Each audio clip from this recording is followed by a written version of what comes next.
इस व्रत में सूर्य देवता की पूजा की जाती है, जो प्रत्यक्ष दिखते हैं और सभी प्राणियों के जीवन के आधार हैं। सूर्य के साथ साथ षष्ठी देवी या छठ मैया की भी पूजा की जाती है। पौराणिक मान्यता के अनुसार षष्ठी माता संतानों की रक्षा करती है और उन्हें स्वस्थ और दीर्घायु बनाती हैं। इस अवसर पर सूर्यदेव की पत्नी उषा और प्रत्युषा को भी अर्घ्य देकर प्रसन्न किया जाता है। छठ व्रत में सूर्यदेव और षष्ठी देवी दोनों की पूजा साथ साथ की जाती है। इस तरह ये पूजा अपने आप में बेहद खास है।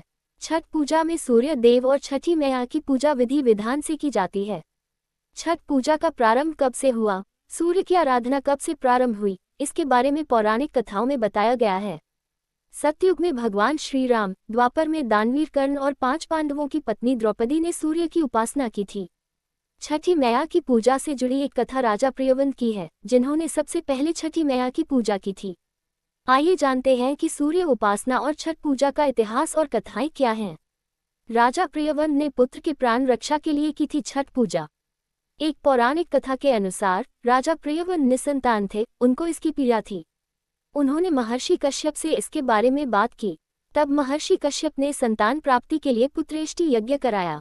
उस दौरान यज्ञ में आहुति के लिए बनाई गई खीर राजा प्रियव्रत की पत्नी मालिनी को खाने के लिए दी गई। यज्ञ के खीर के सेवन से रानी मालिनी ने एक पुत्र को जन्म दिया, लेकिन वह मृत पैदा हुआ था। राजा प्रियव्रत मृत पुत्र के शव को लेकर शमशान पहुंचे और पुत्र वियोग में अपना प्राण त्याग लगे। उसी वक्त ब्रह्मा की मानस पुत्री देवसेना प्रकट हुई। उन्होंने राजा प्रियव्रत से कहा, मैं सृष्टि की मूल प्रवृत्ति के छठे अंश से उत्पन्न हुई हूँ, इसलिए मेरा नाम षष्ठी भी है। तुम मेरी पूजा करो और लोगों में इसका प्रचार प्रसार करो। माता षष्ठी के कहे अनुसार राजा प्रियव्रत ने पुत्र की कामना से माता का व्रत विधि विधान से किया। उस दिन कार्तिक मास के शुक्ल पक्ष की षष्ठी थी। इसके फलस्वरूप राजा प्रियव्रत को पुत्र प्राप्त हुआ। श्रीराम और सीता ने की थी सूर्य उपासना।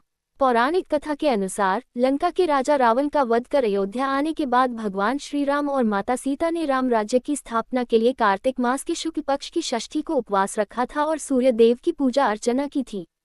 द्रौपदी ने पांडवों के लिए रखा था छठ व्रत। पौराणिक कथाओं में छठ व्रत के प्रारंभ को द्रौपदी से भी जोड़कर देखा जाता है। द्रौपदी ने 5 पांडवों के बेहतर स्वास्थ्य और सुखी जीवन लिए छठ व्रत रखा था और सूर्य की उपासना की थी, जिसके परिणामस्वरूप पांडवों को उनको खोया राजपाट वापस मिल गया था। दानवीर कर्ण ने शुरू की सूर्य पूजा।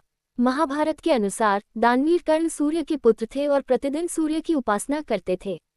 कथानुसार सबसे पहले कर्ण ने ही सूर्य की उपासना शुरू की थी। वह प्रतिदिन स्नान के बाद नदी में जाकर सूर्य को अर्घ्य देते थे।